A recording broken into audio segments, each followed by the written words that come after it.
During the Great Depression, certain financiers and industrialists plot to overthrow President Franklin D. Roosevelt and install a dictator in his place. To conservatives in general, and certainly to business people in particular, Roosevelt appeared as a traitor to his class. Could a plot to create a fascist state in the U.S. have succeeded? Considering the times and the money behind it and the power of the men behind it, they would definitely have been successful. Join us as we go in search of history to uncover the plot to overthrow FDR.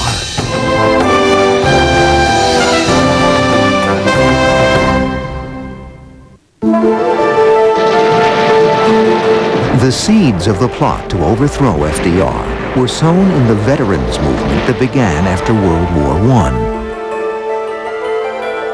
Then, veterans got $60 mustering out pay and a train ticket back home, but felt they deserved more. After numerous compromises, the U.S. Congress finally passes legislation in 1924.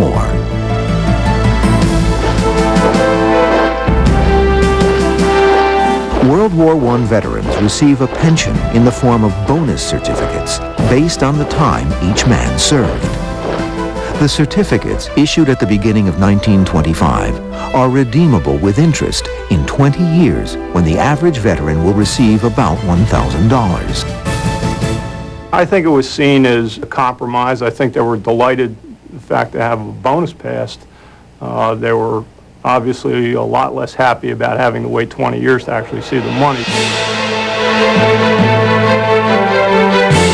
But by the spring of 1930, the U.S. economy is rocked by dramatic bank failures, shut down businesses, and foreclosed farms. The Great Depression begins. From late October 29 until March of 1933, the economy just went downhill. This created a kind of infectious pessimism. And of course, as more and more people feel that way, it just reinforces this attitude of doom and gloom. Nervous veterans groups, encouraged by populist politicians such as Congressman Wright Patman of Texas, demand that the bonus certificates be paid in full immediately. We're asking for the payment of a just and honest debt. It will be a godsend to this nation because the nation needs the additional purchasing power which this bill will afford. Government estimates put the bonus cost at roughly $2.2 billion, more than half of the 1932 federal budget. Opponents argue this is too expensive. There was a prevailing opinion that veterans shouldn't get any special benefits, that benefits should be extended over the vast population. Now, that obviously would have aroused considerable resentment and anger among veterans across the country. In 1932, roughly 20,000 veterans calling themselves the Bonus Army descend upon Washington to show support for the Patman bonus bill. They camp out in tents and hastily erected shacks. Some of the veterans take over condemned buildings. The police evict them by force. The veterans dig in, vowing to stay until they get the bonus. Then, on July 28, 1932, Army Chief of Staff General Douglas MacArthur defies President Hoover's orders and leads a regular Army force to drive the veterans from their encampments.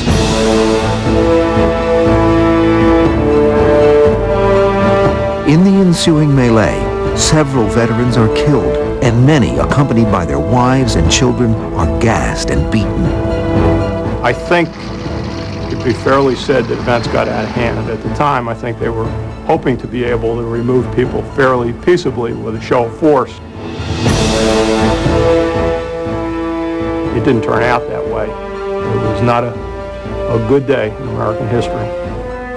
Herbert Hoover, his reputation already tarnished by his inability to deal effectively with the country's economic woes, is blamed for the incident. Herbert Hoover's presidency was at a standstill. Nobody knew what was going to happen. It was a very depressing period. Nobody thought there was a future. Veterans are not the only group disillusioned with the government. Wealthy Americans are also living in fear of losing what they have. These were people who had acquired great wealth and power. They knew that the world was fundamentally changing. They didn't know how it was changing.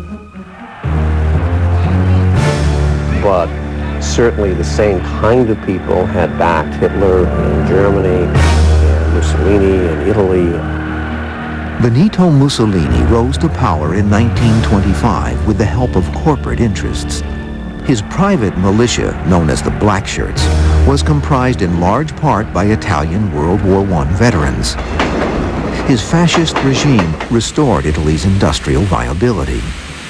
In the 1920s, Mussolini in the United States was very popular, not just among Italian Americans, but among some reformers who thought of Mussolini as a kind of Italian Theodore Roosevelt, brought efficiency and vim and vigor to Italy. And there was curious interest in maybe bringing some features of Mussolini's regime, like the corporate state structure, to the United States. There are those who believe that this fascist model is the key to U.S. economic recovery. And in 1932, the mass of disgruntled veterans could be the instrument to make this change. Most of the countries of Europe in the 1930s were being led by dictators or quasi-dictators. And veterans groups had, in almost every instance, installed those people in power. Against this backdrop, the nation's attention is focused on the 1932 presidential election.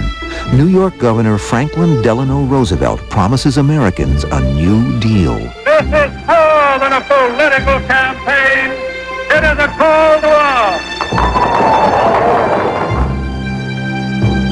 Franklin Roosevelt wins the presidency with an activist agenda to transform the very structure of American economic life.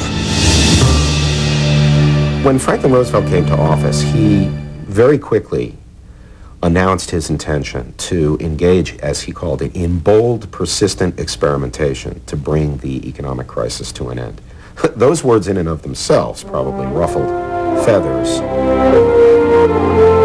During the first 100 days of his administration, Roosevelt signs into law a dizzying array of programs designed to stimulate the languishing economy.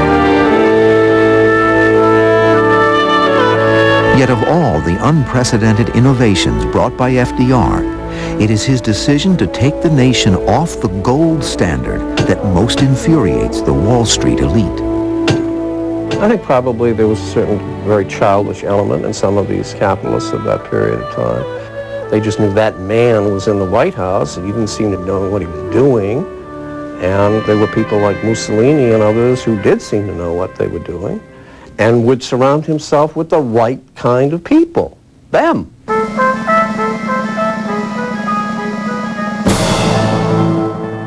According to sworn testimony before a Congressional Committee, it is sometime during the uneasy summer of 1933 that some of the wealthiest financiers and industrialists in the U.S. began to discuss the possibility of replacing the president with a dictator. They envision a paramilitary force of unemployed and disgruntled veterans as the source of their power.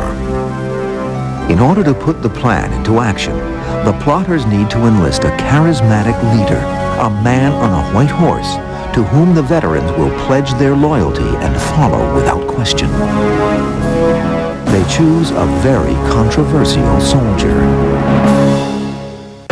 As we continue in search of history, retired General Smedley D. Butler is approached about leading a plot to overthrow FDR.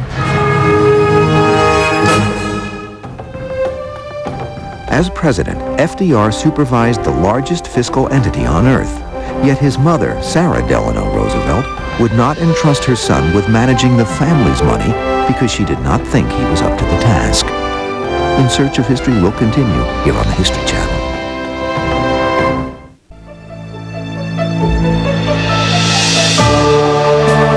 General Douglas MacArthur once described Smedley Darlington Butler as one of the really great generals in American history. The men behind the plot to overthrow FDR see him as a charismatic leader and one that they will be able to control. But there is a great deal more to this complex man than the plotters could possibly know. He was a bundle of contradictions. He was a Quaker. but he was as tough as they came. He was almost the stereotypical Marine that, given a job, he would salute and do it, no matter what. At age 16, Butler lies about his age in order to enlist to fight in the Spanish-American War. Over the course of the next 2 decades, he serves on battlefields all over the world, earning 2 Congressional Medals of Honor and rising to the rank of Major General. He led expeditions into Central American countries in furtherance of American foreign policy, which at that time was being dictated by the big corporations who had vested interests in these countries. Dollar diplomacy was the name of the game, and he was there to enforce it. When the U.S. enters the First World War, Butler desperately wants a combat assignment. Instead, he is placed in charge of an army camp in France called Pont-à-Mousson. The First World War was extremely frustrating for him. He had spent 20 years preparing for this gargantuan fight, and he was put in charge of Camp Pont-à-Mousson, the mud hole. He was not a happy Marine. While Butler may not have been happy with his assignment, many of the 2 million men who passed through Camp Pont-à-Mousson during the war remember him fondly as the general who put their welfare above all else. After the war, he is appointed commandant of the Marine base at Quantico, Virginia. It is, however, a professionally frustrating period for him. He always wanted to be where the action was. He did not attend any war college of any kind. And he had some antipathy towards officers who had. He believed that officers would learn their trade best in the field, leading the troops. He resents the way that the Marine Corps is used to defend overseas investments, such as his 1927 assignment in China, to protect facilities owned by the Standard Oil Company. In some cases, Butler would say they were glorified policemen. They were Uncle Sam's policemen. He begins to publicly criticize U.S. foreign policy, and his opinions frequently get him into trouble. In 1931, when the post of Marine Corps Commandant becomes open, the expectation is that Butler will get it. But it goes to a rival with less seniority. He believed he was in line to become the next commandant, but it is unfortunately a political position in addition to being a military position. It seemed outwardly that his enemies, both his political enemies and in the military, were out to get him. And this is certainly what Butler believed. It isn't long before General Butler retires from active duty in the U.S. Marine Corps. As a civilian, Butler earns his living as a professional speaker. No longer shackled by the rules of decorum and propriety which govern Marine officers, civilian Butler is free to express himself on any subject, at any time, anywhere. And he does. Who in the hell has done all the bleeding for this country and for this law and this Constitution anyhow but you fellas? In the summer of 1932, Butler travels to Washington to show his support for the veterans of the Bonus Army. Take it from me, this is the greatest demonstration of Americanism we have ever had. Pure Americanism. Willing to take this beating as you've taken it. Stand right steady. You keep every law. And why in the hell shouldn't you? This widely publicized appearance, days before General MacArthur will expel the Bonus Army from Washington, leaves an indelible impression on the public of Butler as a champion of the veterans. He had the common touch. He had sympathized with the veterans, and these veterans, after all, were people who had sacrificed for the country, and therefore were good, loyal peasants. And like a good, loyal peasantry could be relied upon to stand by the masters of the estate when the rabble came out from the city to take it over. Unwittingly, Butler finds himself in the minds of some as the perfect commander to lead a veterans' army. Someone sitting in New York on Wall Street could have anticipated that if a General Butler stepped forward and said, let's charge, a lot of pot-bellied and some not so pot-bellied veterans across the country would have said, yeah, let's charge. It's not implausible. It's a little cockamamie, but it's not implausible. On or about the 1st of July, 1933, Butler receives a visit from a World War I veteran named Gerald C. McGuire. According to Butler's later testimony, this visit will set in motion a bizarre plot to overthrow democracy and replace it with a fascist regime. As we continue in search of history, the plot to overthrow FDR starts taking shape.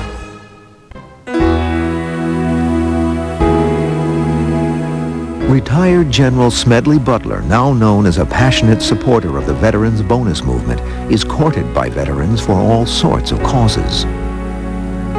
In July 1933, two American Legionnaires, Gerald McGuire, a World War I veteran from Connecticut, and William Doyle, a past Massachusetts state commander, visit Butler at his home near Philadelphia. They want him to run for the office of National Commander of the American Legion in order to oust the current leadership.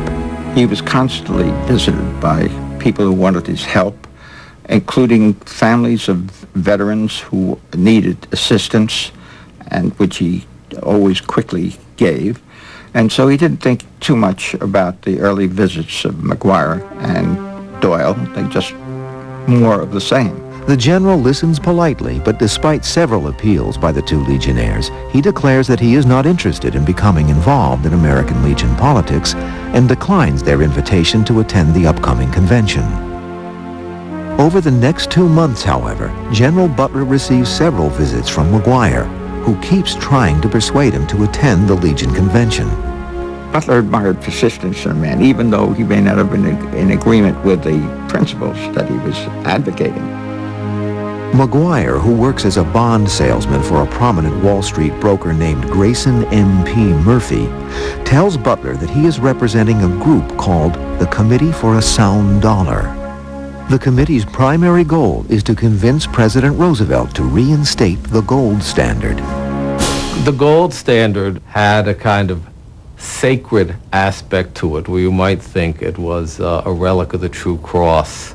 Lewis Douglas, who was Roosevelt's first manager of the budget, left the administration saying going off the gold standard was the end of Western civilization.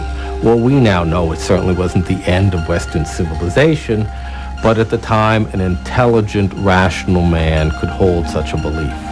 McGuire tries to convince Butler not only to attend the upcoming American Legion convention, but to deliver a speech McGuire shows him. It calls for a resolution demanding that the country return to the pre-New Deal gold standard. He wanted to know who wrote the speech. McGuire told him it was John Davis, who had been the presidential candidate in 1924 for the Democratic Party and was now the attorney for J.P. Morgan and Company.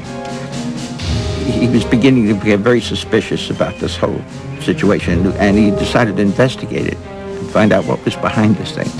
In late August, while Butler is visiting Newark, New Jersey, McGuire appears at his hotel. Butler demands to know more about the people behind McGuire, insisting upon a direct meeting with the money men. McGuire agrees. In early September, as the American Legion convention is about to begin in Chicago, one of McGuire's principal backers, Robert Sterling Clark, visits Butler at home. Clark, himself a former Marine, had served under Butler during the Boxer Rebellion in China. Butler remembers him as the millionaire lieutenant who had inherited a fortune from his grandfather, one of the founders of the Singer Sewing Machine Company. Clark claims that he is prepared to spend $15 million, half of his fortune, in order to protect the other half from devaluation. Clark lays out his belief that the popular General Butler could galvanize the veterans at the Legion Convention into forming an organization to oppose President Roosevelt on the gold issue. This is, as Butler recalled later, the first time the idea of having him lead a new veterans movement is explicitly laid out. The people interested in pursuing this train of thought, or perhaps this action, went to Butler because they didn't really know him. They knew his public persona. They assumed that he would be anathema to some of the governmental changes that were going on, and they assumed that he would keep a secret. And they were wrong. In January of 1934, Butler receives a postcard from Gerald McGuire. Postmarked Paris, it reads, "Hope to see you when I get back. Things don't look any too good over here. Troops everywhere." When McGuire returns later that summer, he arranges to meet Butler at the Bellevue Stratford Hotel in Philadelphia.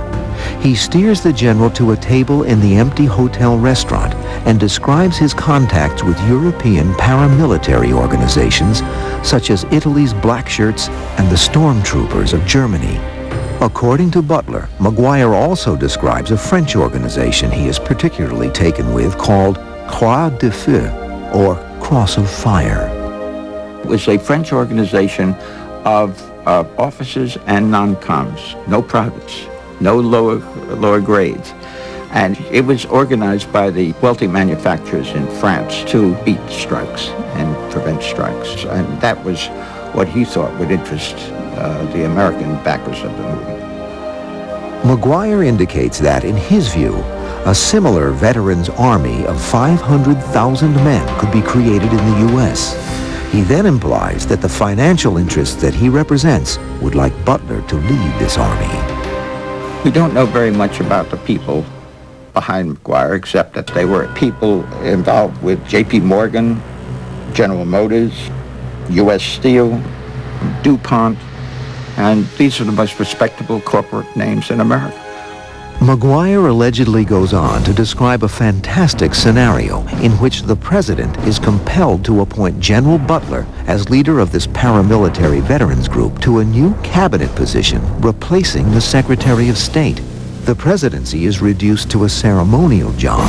The vice president is pressured to resign, and Butler, as Secretary of General Affairs, makes actual policy decisions for the country. They knew that if Smedley Butler set out to seize the White House, there was nothing that would have stopped him short of a bullet.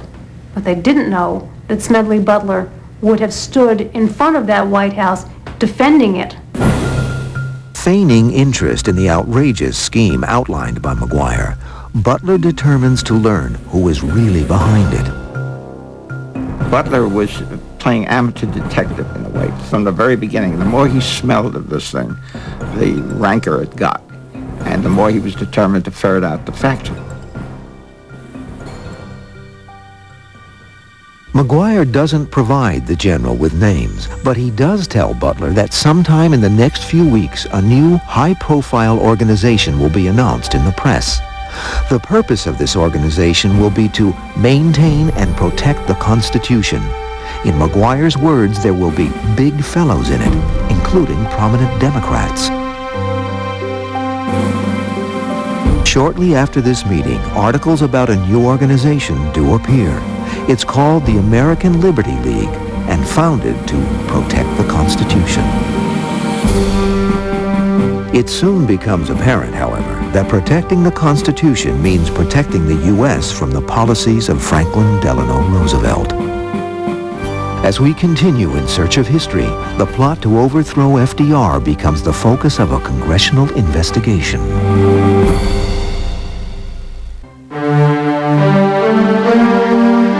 In 1934, the American Liberty League emerges as a formidable adversary to Franklin Roosevelt and the New Deal. The Liberty League probably had the highest per capita income of any political organization or lobby in our history. It consisted on the whole of the very rich who thought the New Deal was going much, much too far. They were so conservative that Herbert Hoover refused to join, saying that their Wall Street model of liberty was not for him. The League's membership roster reads like a veritable who's who of corporate America. Major funding comes from the DuPont family. Irene DuPont, president of the chemicals giant, is a well-known supporter of ultra-right-wing causes. Another prominent member is General Motors President John J. Raskob, a protege of the DuPonts and a former chairman of the Democratic Party. One of the reasons they got as much publicity as they did was because the leaders of the Liberty League were former Democrats who had supported Roosevelt, and then as he moved a little to the left, decided that he was a danger to the country. Al Smith, the former governor of New York, is perhaps the best-known Liberty Leaguer. Smith, known as a champion of the common man, was the Democratic presidential candidate in 1928, losing to Herbert Hoover. In 1932, he sought the nomination again. When the party chose FDR instead, Smith became a bitter and outspoken foe of Roosevelt's New Deal, often referring to it as the Raw Deal.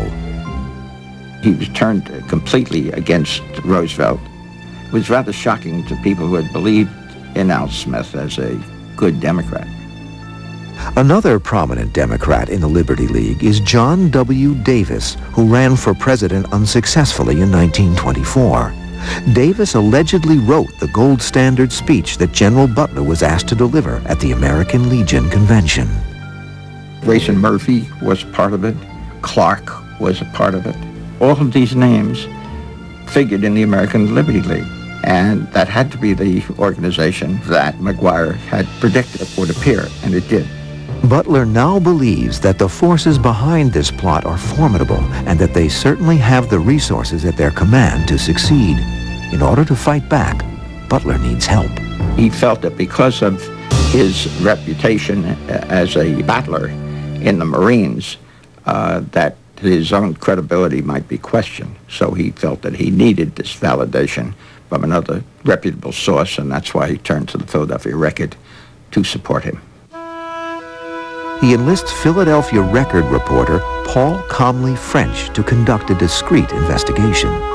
Butler introduced him to McGuire, and McGuire was more candid with French than he had been with Butler. And he would make things like, when we come out with this plan, the poor suckers will go for it. he minced no words about it. During their meeting, McGuire reportedly advocates a fascist government to save the country from communism. As for the existing government, McGuire states, "We might go along with Roosevelt and make him a figurehead like Mussolini did with the King of Italy."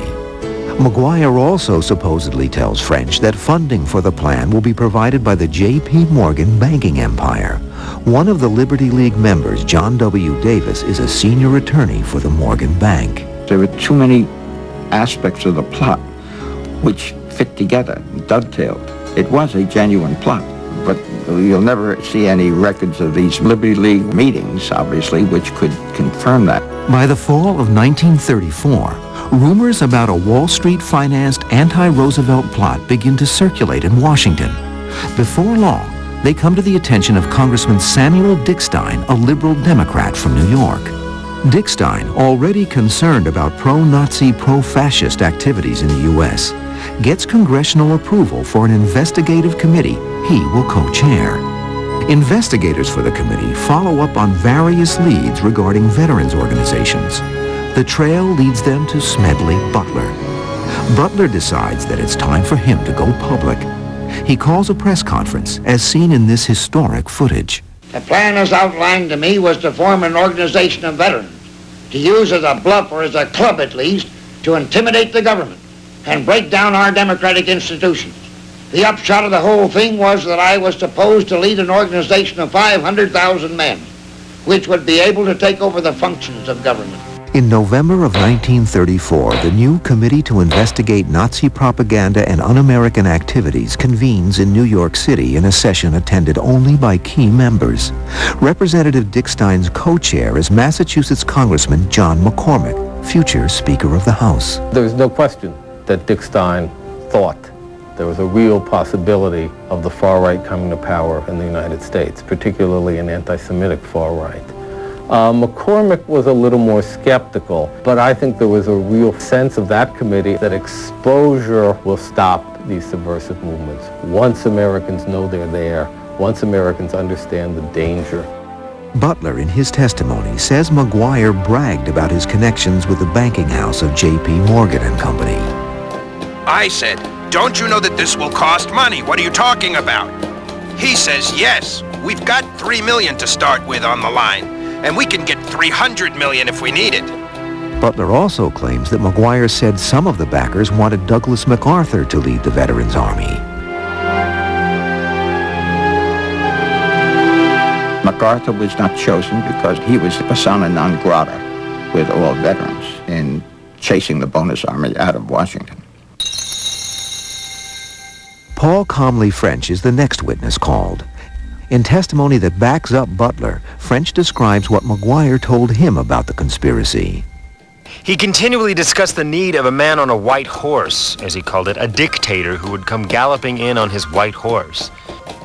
French also testifies that McGuire had confided to him how the plotters planned to obtain arms and equipment. I do not think he mentioned the connection of the DuPonts with the American Liberty League, but he skirted all around the idea that that was the back door. One of the DuPonts is on the board of directors of the American Liberty League, and DuPont owns a controlling interest in the Remington Arms Company.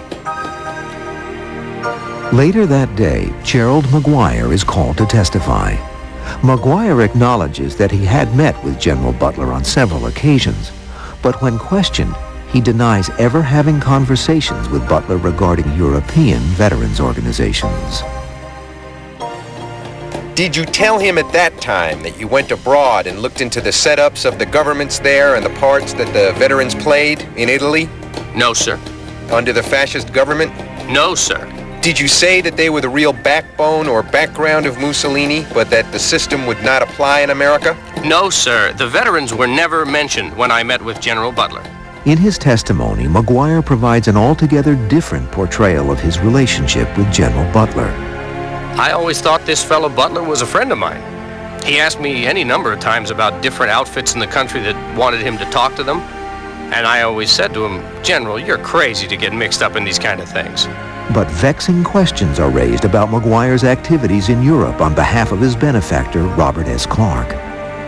Letters written while he was in Europe contradict McGuire's denial that he was studying fascist veterans organizations. There is a distinct weakness now as regards the government in power. The strength would be brought about by a coup d'etat.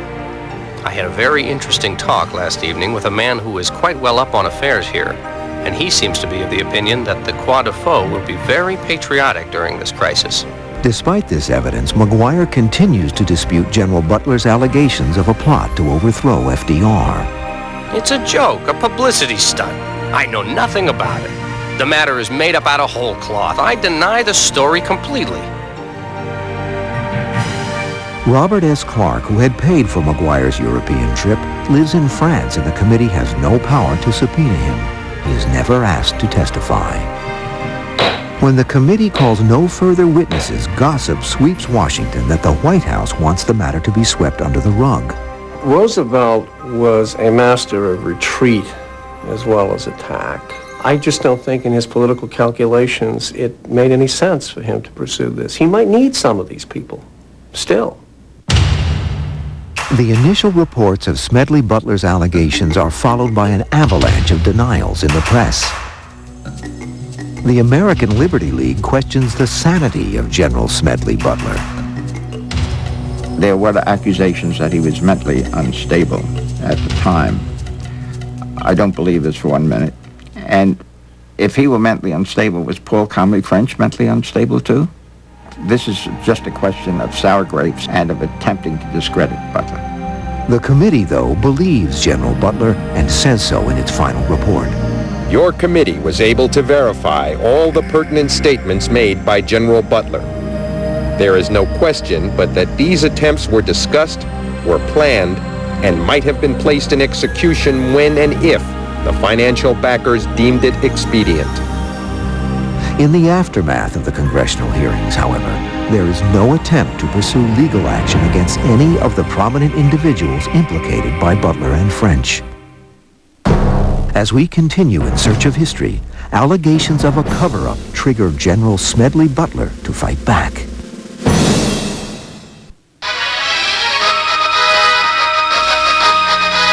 I appeared before the Congressional Committee, the highest representation of the American people, under subpoena to tell what I knew of activities which I believe might lead to an attempt to set up a fascist dictatorship.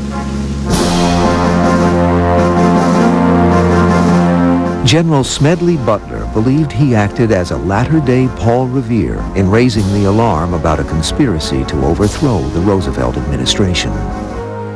In the weeks that follow his testimony, however, the plot seems to be downplayed in the press. My main interest in all this is to preserve our democratic institution. I want to retain the right to vote. have the right to speak freely and the right to write. If we maintain these basic principles, our democracy is safe. No dictatorship can exist with suffrage, freedom of speech, and press. None of the prominent individuals named, such as Grayson M.P. Murphy or Robert S. Clark, are ever asked to testify. References to the American Liberty League and its prominent members, such as Irene DuPont, John Raskob, and Al Smith, are omitted from the final report submitted to Congress. These references are ruled as hearsay. I asked McCormick why there was no reverberations from the plot, why it didn't go any further. And he didn't seem to know the answer. When I asked Dick Steen that question, Dick Steen told me, he said, well, we did our part, and now it's up to the Department of Justice. And that's all he knew about it. Starting in 1940 with the Smith Act, you have legislation where you can move against alleged subversion on the basis of conspiracy indictments. But in the 1930s, you don't have anything like that. It's unclear what you could prosecute people for in this instance. It's mostly loose talk. It's peacetime. In World War I, people were sent to prison for loose talk. But it wouldn't have occurred in peacetime. To this day, there is speculation that Franklin Roosevelt or someone in his inner circle of advisors personally discouraged any follow-up to the investigation. It's difficult for us to remember or to think now about how closely knit the leadership cadre, if you will, of this country was back in those days. They all knew each other. They shared a common culture. They rode on the same trains together and engaged in long conversations. These were family fights. So if it was a family fight, you kept it in the drawing room and out of the hearing room. When General Butler learns that key points of his testimony are omitted from the committee's report, he takes his case to the public. Radio station WCAU in Philadelphia gives him a forum. Like most committees, it has slaughtered the little and allowed the big to escape. The big shots weren't even called to testify. Why wasn't Colonel Grayson M.P. Murphy, New York broker, called? Why wasn't Al Smith called? And why wasn't General Douglas MacArthur, Chief of Staff of the Army, called? A month after the report is sent to Congress, Gerald McGuire, the only witness who could have shed more light on the shadowy figures behind the plot, dies of natural causes at the age of 37. During the next 2 years, the American Liberty League remains a thorn in the side of President Roosevelt. Whatever fantasies the Liberty Leaguers might have had, the reality was they tried to defeat Roosevelt in an election in 1936. They failed and they went out of business. They didn't go shopping for another general in 1937. As FDR gears up for re-election, the president doesn't hide his feelings about the men who allegedly plotted to turn him out of the White House. The privileged princes of these new economic dynasties, thirsting for power, reached out for control over government itself. By the end of his first term, President Roosevelt is a man distressed in many respects. The economy, while it had started to improve, is now showing signs of weakness again. And so we have him at the Democratic Convention in Philadelphia in '36 making this famous statement about economic royalists. This is very much Roosevelt making a decision that he's either got to challenge them and hope that his constituency backs him up in this, or he's nowhere. The country does back him up, handing FDR and the Democratic Party a landslide victory and an even larger majority in Congress.